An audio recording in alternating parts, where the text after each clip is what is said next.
Now we move on then to the history of the atom. We now know that an atom is made of a nucleus which has positive protons and neutral neutrons in it. And it's surrounded by these electrons which are moving around it in something we call shells and different energy levels. But long ago it was believed that atoms were actually spheres, which they're maybe not just as far wrong with that. They were spheres of positive charge and they had negative charges spread all through them. Hopefully you can see the negative charges. I'm putting minuses on them there. And so this resembled a plum pudding. So a plum pudding is just what we would probably call a currant pudding or bread and butter pudding, which has raisins in it. And you have got a solid amount of, I suppose, it's sponge. And there's dots of raisins or sultanas mixed all through it. Even a Christmas cake, similar kind of idea. So they called this a plum pudding model. This spongy idea was all of it was positive, and then dotted through it were all these negative charges. And that was the original thinking behind the model. This is called the plum pudding model.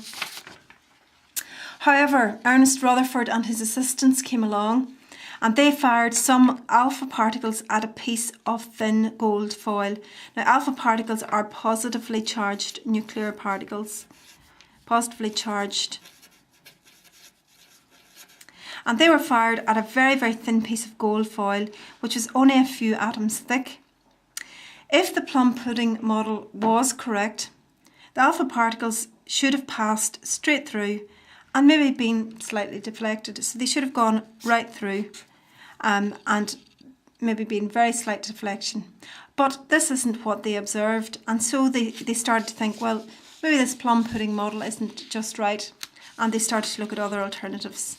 So they did a very specific investigation then and looked very carefully, and they started to, these red lines here are the lines of the alpha particles. They started to look at how many alpha particles got through. I'll just mark X's there. So lots of those lines, we'll just look 1, 2, 3, 4, 5, 6, 7, 8, 9. There's 9 lines there, and 1, 2, 3, 4, 5, 6 of them have got through. So they worked, and they had a detector over here, and the detector just detected the particles as they passed through. What they actually did was they hit a screen, and the screen has something called zinc sulfide on it. And when they hit the screen, they caused a little flash of light. So they could tell when their microscope was over in this position, just directly behind the gold foil, that most of these particles were coming straight through. But they then moved their microscope right round, and they discovered a very strange thing happening. They discovered they were detecting flashes over here and over here as a result of this one. And even when they went right the whole way round, they discovered they were even getting 1 in about 8,000 flashes backwards, completely backwards.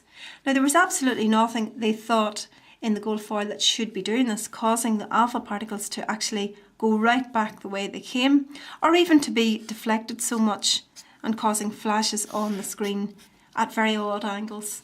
So they came up with several conclusions, and these are the conclusions that they came up with.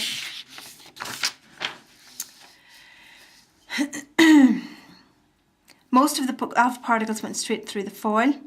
Some of them were deflected through large angles, and very few were reflected straight back again. And so these are the conclusions. Most of the alpha particles went straight through the foil. So they concluded that if there were atoms in there, the atoms were made up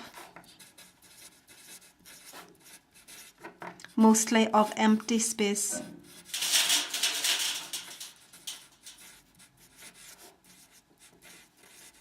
And that was our first conclusion, because most of the alpha particles went straight through. Second conclusion. A few were deflected through large angles. Now, the alpha particles were positive, and if they were deflected through large angles, that suggested some kind of repulsion. And if there was repulsion, that meant that the nucleus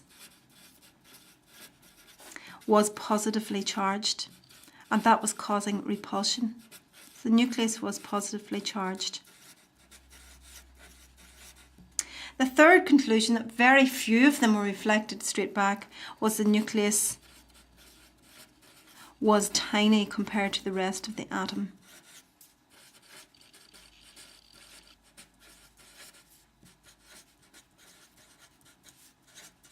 In fact, in some of the books that you would read, they liken the size of the nucleus to be the same size as a pea sitting in the middle of a massive big football stadium.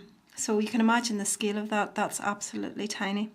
And these conclusions really are the basis of what we believe today, that the atoms are made up mostly of empty space, but what they have in the centre is a tiny nucleus, and it's surrounded by electrons around the outside, which are moving in shells, and that this nucleus is absolutely tiny compared to the amount of space that the electrons are taking up.